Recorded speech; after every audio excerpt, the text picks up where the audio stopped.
And we are here with the wonderful Fatema Jivanjee-Shakir. Fatema, welcome to Seeing Other People. Thank you for having me. I'm so excited to be here with you, Alana. I am so excited to have you. And I was really excited when you reached out. There are sometimes when people reach out to come on Seeing Other People, and I immediately am like, wow, this would be a topic that I have not explored and absolutely should be talking about and probably doesn't get talked about enough. So I'm really grateful that, you went for it and that I got you on. So thank you. Yeah, well, thank you for having this platform. I think dating and relationships can be so challenging, and there's so many nuances to it. And you offering a platform for people to share their stories, to feel a sense of connection is incredibly important. So thank you for doing what you do.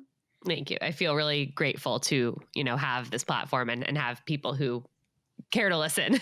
So I'm like, as much as I Yeah. can, spread the good love and help people through that. That's what I'm here to do. So I just want to kind of start by getting a sense of your background. And I'm really curious, like, what led you to want to become a therapist, specializing specifically in South Asian mental health?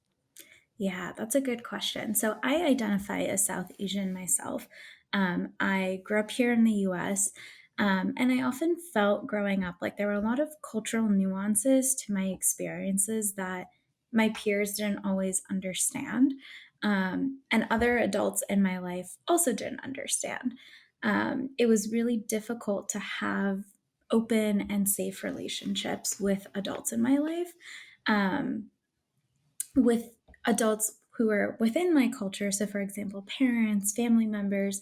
I was worried that the things I was thinking or the things that I were doing would be culturally frowned down upon. And if I went to adults who are outside of my culture, they also didn't understand some of those nuances that I was experiencing.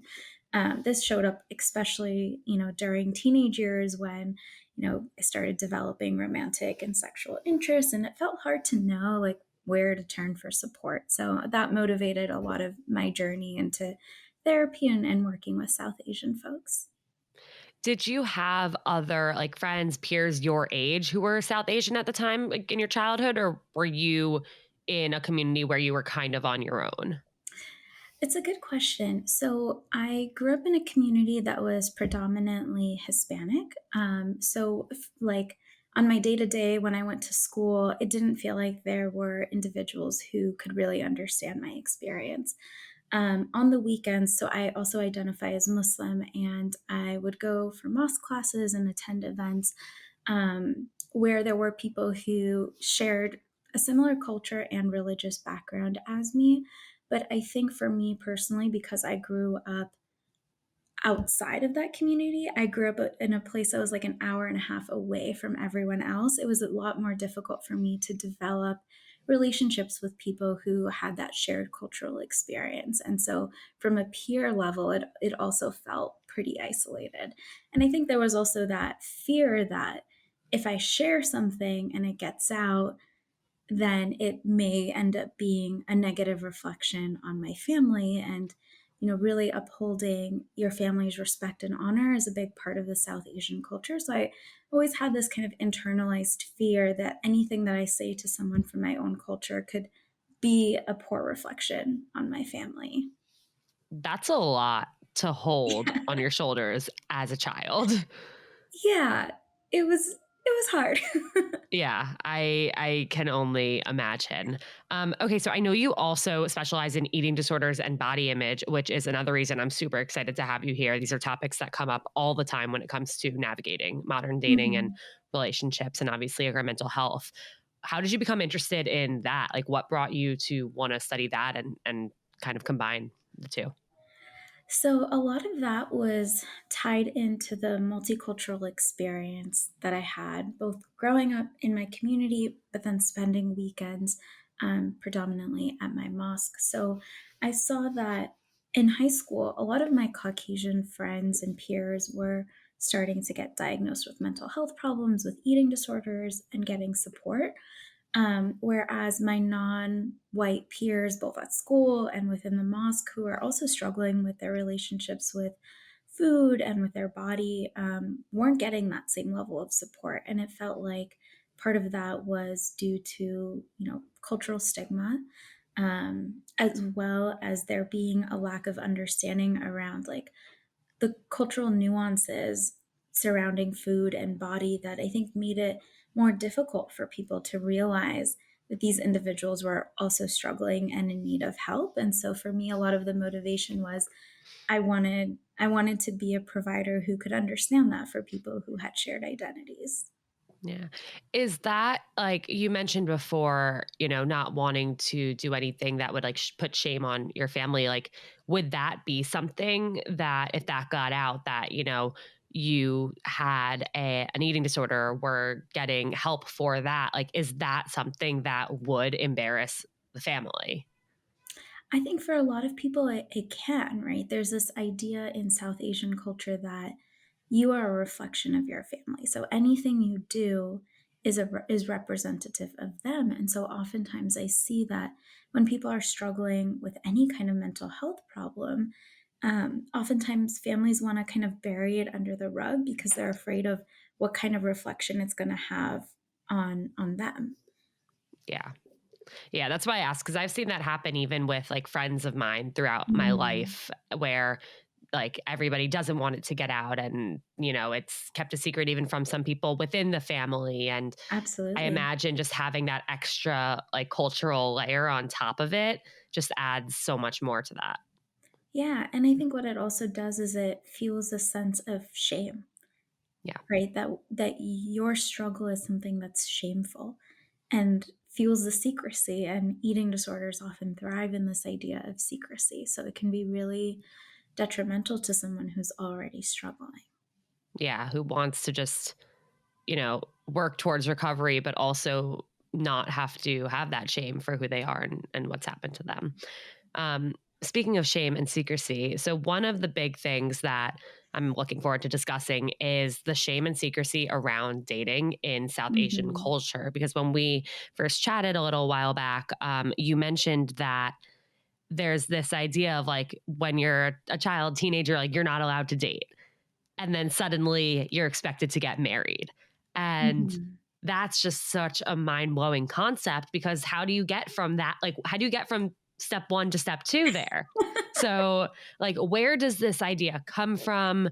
Where, like, what's going on with all of this? Yeah, so there's a lot of different kind of elements to break down here. So feel free Yeah. to stop me along the way and ask questions. But, in a lot of South Asian subcultures, it's frowned upon to date. So when parents find out that their kids are dating, they might say things like "log kya kehenge," which in Hindi means "what will people say?" And there's different versions of this in different South Asian languages as well. Um, and so, because there's, like I said earlier, so much focus on your actions being a representative of your family, parents are often afraid that, people are going to gossip about you. It's going to be a poor reflection on the family. And so then a lot of people end up dating in secrecy, right? So you won't post about it on social media. You might make up stories about who you're hanging out with and what you're doing. Which can lead to a lot of deceitful behavior, right? So that you can spend time with your partner. And this can lead to feelings of guilt. It can lead to feelings of lack of safety because you also don't have trusted adults to talk to about your relationship. There can also be this feeling of living a double life, right? Because part of your life involves your partner, the other part of your life doesn't. And so when we think about this from the lens of eating disorders, right, sometimes eating disorders develop as a way to kind of navigate stress, shame, guilt. Um, and that can really come up in this context if it feels like you're living a double life, and trying to contend between living for yourself versus living according to other people's expectations. And I think, the part around like, okay, so I'm not allowed to date, but then when I'm in my 20s, I'm supposed to get married. Um, it's a very challenging expectation right? Because your parents will, for the longest time, not want you to be in any kind of romantic relationship, may frown down upon you talking to others who could be potential romantic interests. And then all of a sudden they're like, okay, when are you getting married? When are you having babies? And you haven't had a chance to perhaps explore, like, what does a partnership even look like to you? What's important to you and someone that you want to spend your life with? And so Right.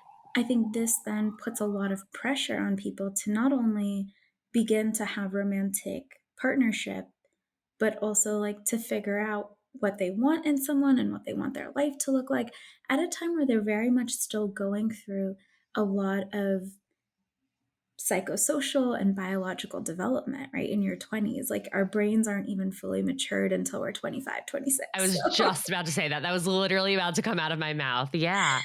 yeah. Is there in South Asian culture is matchmaking a thing? Like are the parents or the families involved in setting their children up, or is it like, well, now suddenly you have to go find your spouse, like go find them?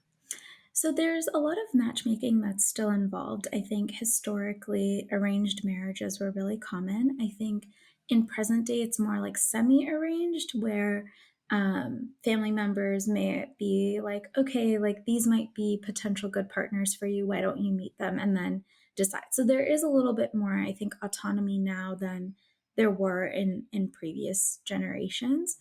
Um, Mhm. and I think for some people that works really well. I think for others, what can be hard is if you're constantly living under this shell of trying to make choices that you feel like are what's going to best represent your family. Your parents might not necessarily know like who you are and what's really important to you because they're seeing the version of you you're putting out.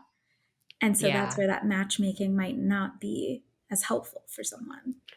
I feel like the show Never Have I Ever does a really good job of showing this. Like everything you're saying, it's reminding Mhm. me of is her Davy, I think is her name. Yep, Yeah, it's reminding me of that where like she's not allowed to like date or go out or do these things, but she's doing them anyway and like rebelling, and then she like feels guilty for doing it, but then exactly. like the mom finds out and like it's hard for her, but she does want to be supportive, but like doesn't really know who her daughter is. Yeah, like it's all of that. Exactly, because there are these pieces that she might not have felt were safe to share about herself with her mom because of Yeah. those underlying cultural expectations. And so I think what's really nice that we get to see in the show is that the mom does get to see elements of her daughter and begin to truly understand who she is and what she's experiencing. And when that happens, I think it's beautiful. And I think we have to realize that not everyone is afforded that opportunity. Yeah, I definitely cried at multiple times when the mom like is showing up for her because it really is like you want her, you're rooting for her the whole time. Sometimes they make it hard for you to root for her because of some of the Mhm. decisions that she makes, but like just seeing at the end of the day, like she's been so afraid of, like you said, like embarrassing her family, but like her mom just wants her to be happy in the end. And it is cool to see the contrast also with what Davy goes through versus her older sister, who is probably sticking with like the more traditional route of Mhm. things in her relationships. Yeah. Yeah. Yeah. Yeah. How much harder does it get for somebody to maybe, stick with these more traditional ways of doing these things when they're surrounded by different cultures and fewer, South Asians or people who also understand, and they're kind of just like thrown into, a predominantly white like Mhm. community. It can be so hard because that brings up the added layers of like intercultural and interreligious dating, right? Hmm. I think oftentimes when people immigrate to new lands, there's this desire to hold on to the culture and the customs and the traditions of your homeland because you no longer have access to those, right? And so, for people who are children of immigrants, they might experience their parents not really being that supportive of them, adopting more Western culture because they want their kids to hold on to that home culture. Um, and so that might then also contribute to their children hiding relationships, hiding facets of their life. Um, and then when you add in kind of the layers of culture and religion, so in a lot of South Asian cultures, and this may not be every subculture, but there's a lot of gender dynamics that play into relationships. And so oftentimes parents are more open to the idea of a male identifying child, um, perhaps dating someone who's outside of the culture or outside of their religion. And they might be less open to that if it's a female identifying daughter. And the reason is because in a lot of South Asian cultures, the idea is that if a girl gets married, she now belongs to the family of her, traditionally what would be her husband. And so the idea is that she's then expected to adopt the customs and the culture and the practices of the spouse's family. And so if a daughter is now dating someone who is not South Asian, doesn't have the same religion, parents often become really fearful that the culture is going to get washed out. But in a way, if the person that their daughter is dating has different cultural beliefs, that other family might not believe, like, well, she's now ours. Hmm. I But that's agree. confusing. Yeah. That is really confusing, right? But parents are often operating from their own cultural Yeah. ideas, right? And they might Yeah. not consciously realize that that's why they're seeing it in this way. Yeah. In a way, I relate to this, I think, on a much lesser scale, but I'm Jewish and I come from a predominantly Jewish community. And I was raised, being told that it would break my parents' heart if I ended up with somebody who wasn't Jewish. And Mhm. for me, that, like, I I love the traditional aspects of Judaism. I love, spending time with my family around different holidays. I'm not a very religious person. So for me, on one hand, like, yes, I do feel very connected to other Jewish people, but I felt my whole, or at least like while I've been dating for probably the past 10 years, like this extra added weight of like, well, what if I meet somebody who isn't Jewish? Like, I Mhm. don't really want to break my parents' heart, but if I meet somebody who I love, like, wouldn't they be happy for me to have found that? But I guess not. It's like been this kind of confusing thing to navigate where ultimately I would prefer to find somebody Jewish, but I don't want to close myself off to Yeah. the rest of the population. Yeah.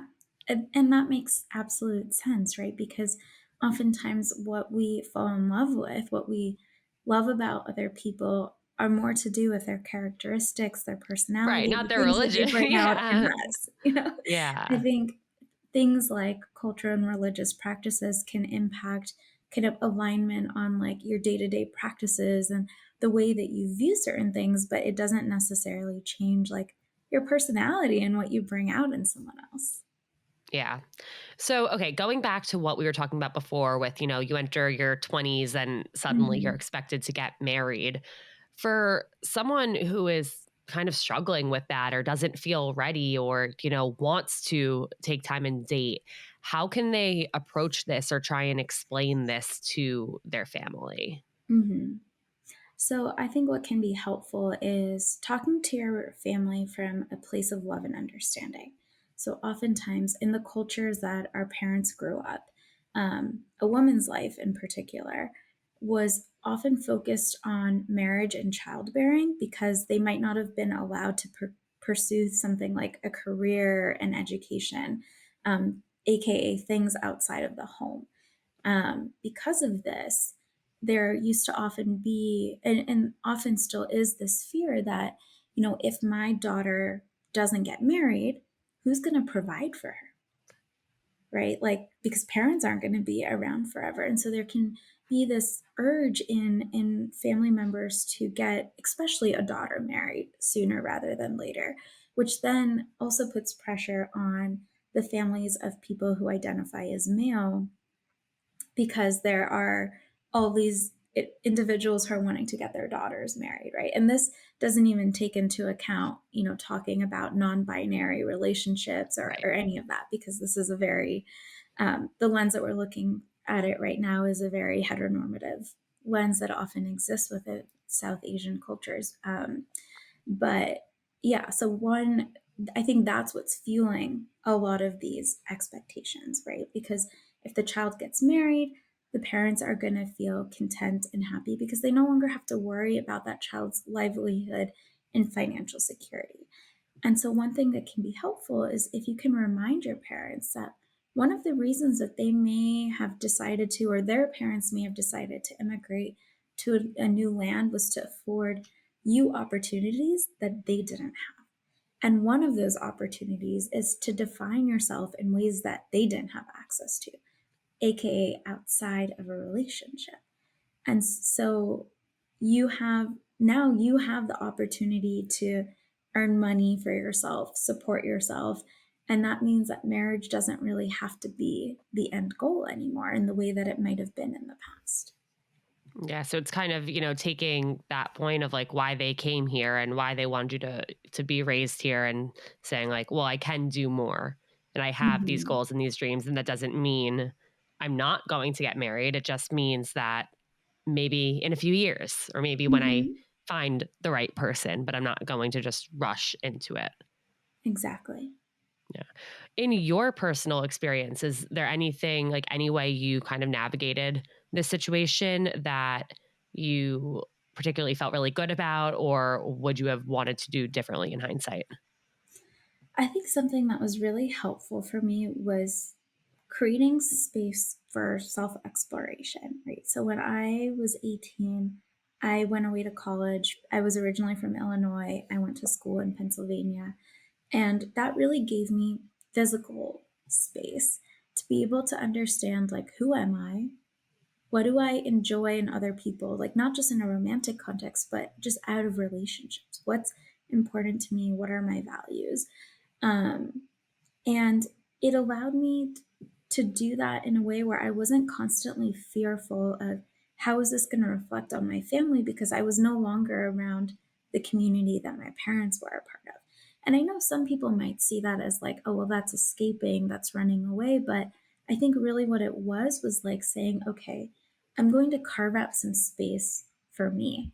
And I want to come back to my family. I want to be a part of my community, but to do that in a way that feels good to me, that feels authentic to me. I need to know who I really am first. And so I know not everyone may want to move away from home, may not have the opportunity to do that.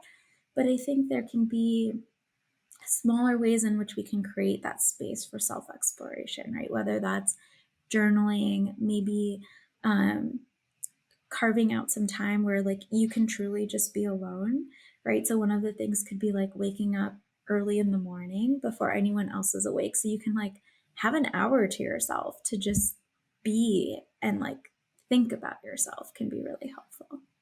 Yeah, I love that. And I think, that reminds me of living with my parents during COVID and Hmm.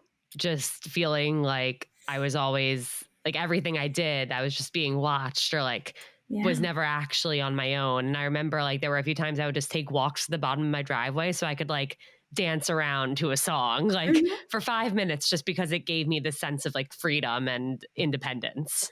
Sit in your car for a couple of minutes, Yeah. right? Like find little ways where like it can just be you. Yeah, I exactly. think, yeah, I love that you did that, by the It was honestly like the best part. Like I remember way. it so vividly and I remember some of the songs too. And it just like I needed it. It was the Hmm. biggest release ever. I was Hmm. like, okay, I can't be at a concert. I can't be with friends. I can't go do anything, but I can walk to the bottom of my driveway, blast music in my headphones and dance. There you And go. cars can go by and see me. I don't care. I think But showering can be another one of those like ways that we can take space for ourselves, right? Take a bath, take an extra long shower so you can just have a little bit of time for yourself. exactly. Yeah. I think it is so important to your point of just, finding some aspect of freedom or independence in order to explore who you Hmm. are. Because I think for so many of us, we don't get to really figure that out for a very long time, truly, like Yeah. on our own. Yeah. And I think that's where social media has had such an interesting impact because for people who maybe don't have the freedom to do that in a physical capacity, right? Like maybe they're not allowed to travel or go out as much as they would like to do this exploration. Social media offers an opportunity to read different things, hear different perspectives, to really see like what resonates with you. Yeah, and to learn about different types of people and cultures and, different ways people have embraced their culture or, kind of steered away from it. So I think that is a really good point. Yeah. So, speaking of freedom, when we spoke, you mentioned this idea of marriage as freedom. Can Mhm. you go into that a little bit more? Yeah. So, for many people, especially those who identify as female in the South Asian culture, will often hear parents say things like, "You can do whatever you want when you're married, but as long as you're under my roof, it's my rules." Right? So, once you're married, you can eat what you want, you can wear what you want, you can do what you want when you want.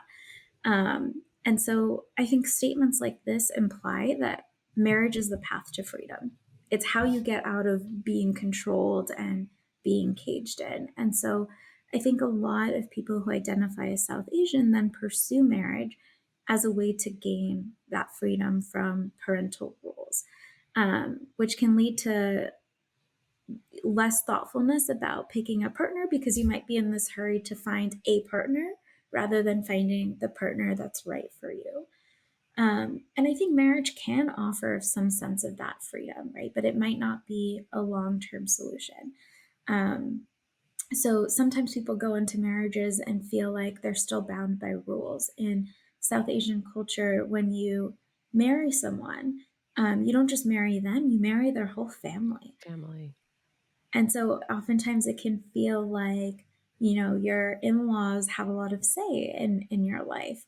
It can feel like your partner has a lot of say in your life, which can lead to that feeling of continuing to kind of be caged in and controlled. And that can actually contribute to developing an eating disorder or disordered eating when you're looking for control because you don't have it in other areas of your life. Did you watch Love is Blind? I did. Okay. So don't worry, no spoilers here, but I think this is such an interesting example of, you marry me, you marry my family, because we did see that. I mean, this Mhm. season in particular, but in every season on this show where it's two people who literally just met and are now getting Mhm. married, and the families do get involved rather quickly. And there are different cultures and different family dynamics at play. And it is so interesting to see how the parents in particular are reacting and if they're embracing this new person, if they're like accepting of the situation, or if they're like completely shutting them down. And there were some people who were like, this is not how we do things. Like, I'm not coming to this wedding. And there were other people who were like, well, this person needs to embrace our culture and all of the things Mhm. that we do if they're going to be a part of this family. There was one couple where even, the mom and the sister of the groom said to the bride, like, you can't do anything to embarrass our family. You need to know that when you're walking around, you're a representation of us right now. And Mhm. seeing her face, like her reaction to that was like, what the fuck? Yeah. And that was so interesting to see. And just to learn from like how different cultures actually are, and how some people like are so down for that and others are so not. Yeah.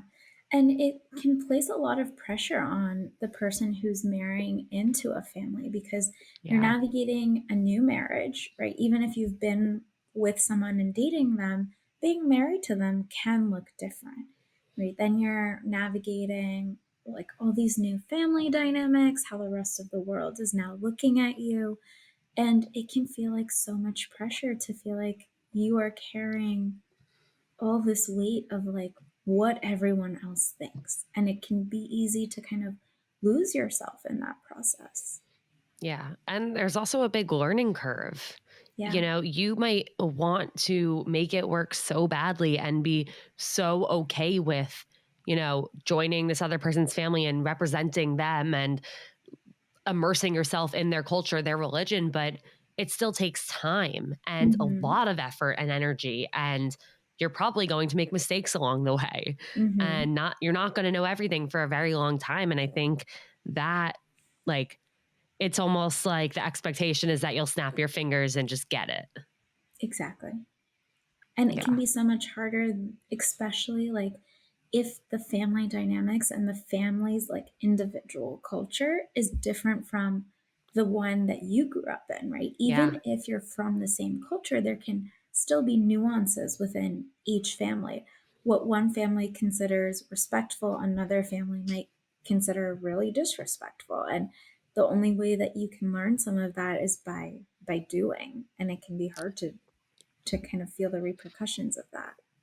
Totally. I've even seen that, amongst people I know where one person, their family grew up like helping clear the table every night and, sitting at the table for like an hour after a meal, just chatting. And the other one, like, won't like doesn't lift a finger, and you Hmm. see how that clashes. And it's not to say that the person who doesn't lift a finger is rude, it's just not the way they were raised. It's just different. It's just different. And that's like one of the hardest things about dating and relationships, kind of, what you said in the beginning, like it's so hard, but then there are so many nuances that make it even more difficult. And the thing is that you often don't know that these nuances exist until you see the differences arise, right? It's not like, I think it's really hard to, when you're like going on a date with someone and asking them, like, okay, do you how all like clean up the table together or not? Like you don't always Right. know what do I ask for until you see that, like, oh wait, that's different. And I think that's the thing about relationships is like we're always learning new pieces of information about each other's experiences, families, etc. Yeah. And it's like, oh, you don't sit down on a first date and say, so what are your family dynamics? And it's also on the flip side of that, like the other person might not realize that what they do and what they've always done and always known is different from what other people do, because That they all should we even know, like say it to you. right, like to a certain extent, what we know is our experience. Hmm. And Yeah, so we might not even realize that something that is so second nature to us could be so unfamiliar and foreign to somebody else. exactly. And I think, Yeah. especially if you're looking at like intercultural or interreligious relationships, that's even more heightened. Yeah, for sure. Okay. You mentioned that, in seeking this desire of freedom and of, self expression, that's where it can kind of get tricky with people developing possibly an eating disorder or a negative relationship with food. How does I want to talk more about the intersection between food and like body image and relationships, obviously in South Asian culture, but in general as well. Hmm. Yeah. So let me think where to start. So I think the first thing is that, I think in a lot of cultures there can be expectations about like what the ideal body is. Um, And so in South Asian culture specifically, oftentimes you'll hear people say that you need to look good for a potential partner and for their family, right? Because you're not just marrying the person, but also marrying their family to be a good candidate for marriage. And so a lot of this goes back to what we talked about earlier of like parents wanting to set up their kids to be able to get married because not all children have the opportunity to get educated, to work, etc. Right? So they're like, okay, well, if you can't do that, then what you can do is you can control your looks. You can be Right. the ideal, like perfect looking spouse for a person in their family. And so this can mean being thin. Um, so families will often like recommend that their child go on a diet to lose weight. There's a lot of fear surrounding diabetes in South Asian culture. Historically, there's higher rates of diabetes in South Asian identifying people than people of other races. And so you'll specifically hear people to say things like cut down on your sweets, eat less carbs because South Asian diets tend to be a little bit more carb heavy as well.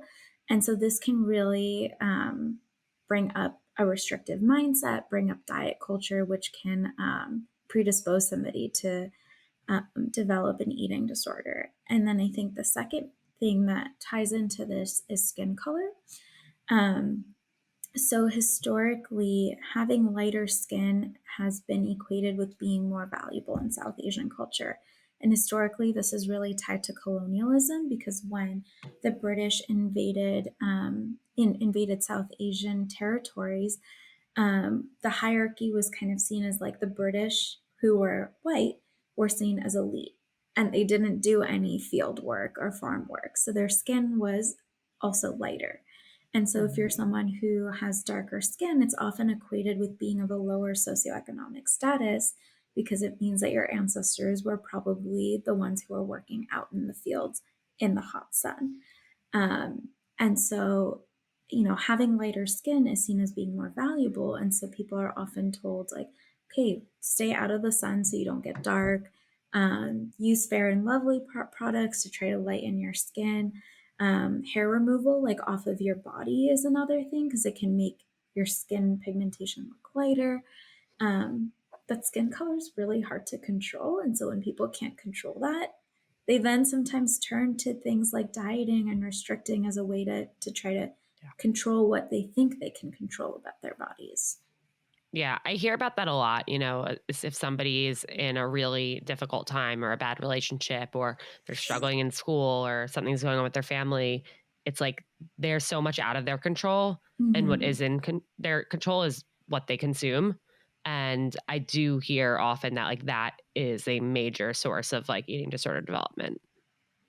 Yeah. And I think a lot of these things can also impact self esteem, right? When it feels Totally. like you Yeah. don't have control over your environment, or if the messages you're getting is that your body should be different, or your grades should be better, or that should be better, um, it can lead to feeling like you're not good enough. And I think that can also make emotional and physical intimacy really difficult when you are pursuing a relationship. I imagine also, anyone who is of South Asian culture or anyone who is South Asian being in a community that's not predominantly South Asian, that could also make it so confusing in terms of like, well, what should I look like? Because if Mm-hmm. everybody thinks that there's something different equals attractive or equals perfect, whatever it may be, like, how do you navigate that? I watched an interview recently. I forget who it was with, but it was someone like a white girl and someone I think who was from somewhere in Asia. And she was saying it's like, yeah, like people are getting plastic surgery to make their lips smaller there. Meanwhile, people Mm-hmm. here are getting plastic surgery to make their lips bigger. Mm-hmm. Yeah. And what you said actually reminds me again of Love is Blind. So there was Zainab and Cole were one of the Yeah. couples, right? And so Zainab is I don't know what ends with them. I am not at their wedding yet. So don't spoil it. okay. I will not spoil the Okay, ending, thank you. but I think what I'm about to say is Yeah. like things that show up I know throughout. what you're gonna say. Okay. Yes. Keep going. So Zainab is Pakistani and grew up predominantly surrounded by Caucasian people. Um, and in her relationship with Cole, who is also white, I think there's a lot that comes up around like, is he going to be attracted to her? Right? Because she looks different from the people that he has historically dated. Her skin color is different. There's so many things about her that are different. And I think that brings up a lot of the internalized colonialism, right? That she's experienced, that other people in her life have experienced, that then also contributes to her difficulty with self-esteem, and then overall impacts their both emotional and physical intimacy in that relationship. Yeah. There's one thing that I'm so glad you brought this example up. There's one thing that he said that I remember. It made me feel like he did want it to work, but he was like, I proposed to a girl named Zenab. Like, I didn't think you were going to be like white and blonde, you know? Mm-hmm. But I think you can want it to work with somebody and you can want yourself to be attracted to somebody. But if it's something that, if they look different than what you've been used to your entire life, that might be hard. Like there might be that wall that you just can't break down, no matter how Hmm. badly you want to. Right. And I think also for the person who identifies as being a BIPOC person, it can be really hard because the images that you've predominantly seen are also of Yeah. people who don't look like you, right? So it can send this message of like, I don't belong, I don't have a I'm place, inferior. I'm Yeah. inferior. Yeah. Yeah. That's so difficult. So like, what can someone do, to try and combat these feelings and to try and learn to be confident in who they are and the body that they have, the skin color that they have? Yeah. I think the first thing is to start unpacking a lot of these shoulds, right? A lot of these narratives that we've internalized about who we're supposed to be, what our bodies are supposed to be like, what a relationship is supposed to look like. And in order to do any kind of that work, we have to first develop awareness and insight into what do we even believe about ourselves. And so I think one, working with a therapist or attending a support group can be really helpful. I think listening to podcasts like this, finding especially online spaces of community where you can kind of break a lot of these beliefs down and understand like what you're really internalizing and holding can be helpful. And I think there also has to be space for grieving because as you become aware of these internalized beliefs that you have, you may start to grieve the things that you wish you had, or the things that you're going to lose, right, if you start to pursue change. And so there has to be space for that as well. And I think on another thing that can be really helpful is starting to surround yourself um, with people, with media, etc., that is representative of you. Following Instagram accounts, TikTok accounts where people look like you, people come from similar cultural backgrounds. There's so many Facebook groups now. There's a lot of community out there. It's just about being able to find it so you feel that sense of support. Yeah, I think that is so incredibly important. Like realizing that you have the power to consume what you want and not consume what you don't want to a certain extent. But Mm-hmm. if there are accounts that you follow or people that you follow that you see them post and it, for some reason, whatever reason that is, makes you feel less than, you can click that unfollow button. Nobody is forcing you to keep watching their content. Yeah. It's, and at the same time, on the flip side of that, like there might be so many people out there who do look exactly like you, who have like similar characteristics, similar passions, similar hobbies, similar cultures, whatever it is. Like surround yourself with those people who will make you feel like you belong or Mm-hmm. who will make you feel like, oh, I'm like them or they're like me. And, they're somebody I admire and we're not that different. Yeah. And I think when it comes to specifically, this idea of like dating and relationships in South Asian culture, two Facebook groups really come to mind. So there's one that's subtle curry dating, where a lot of people just talk about like their experiences, get support from other Facebook members, and you can post anonymously if you're concerned about other people Yeah. knowing that this is happening for you. There's also Little Brown Diaries, where a lot of people also talk about relationships and marriage, and I think it's a great place to find support and also to give support. I love that. I will link those in the show notes so people can easily access them. That's awesome. Thank you for mentioning that. Of Okay. course. One last question for you. This is my favorite Yes. question to ask. What is the best piece of dating or relationship advice you've ever received? Ooh. I know it's tough. I was actually just thinking about this 2 weeks ago because one of my friends got married and asked me the same question. Wait, So on that note, do you want to laugh? One of my best friends my entire life, we, for her like bridal showery thing, we all wrote in like a piece of advice to her and her now husband. And her job was to read them and guess who wrote them. Oh, And it came time for the one that I wrote. She guessed every single person except for me because it was such good advice. She couldn't believe that I wrote it. And I'm like, wait, what what do was you your think I do advice? for a living? It was that a relationship isn't 50-50, it's 100-100. And That was then I wrote a literally what paragraph I was about it. going to say. Shut up. Yeah. No, wait, I'm literally jumping out of my seat right now for those who can't see me. No way. And I have proof. I wrote it in her wedding card. Oh my God. No, we'll compare notes. Wait, that is wild. Okay. It's so true. Go ahead, take the floor, explain it. Okay, so the idea is a lot of people That is think that crazy. relationships are about 50-50, right? That each person contributes equally. And another way of kind of looking at the idea of how people give and receive in partnerships is that relationships are not about things being split equally between partners, but each individual bringing to the table 100% of what they can in any given moment. So day to day, that might look different, right? Year to year, that might look different. But the idea is that you are showing up as best as you can for the other person every single day. And that has helped me immensely, even in my own relationship.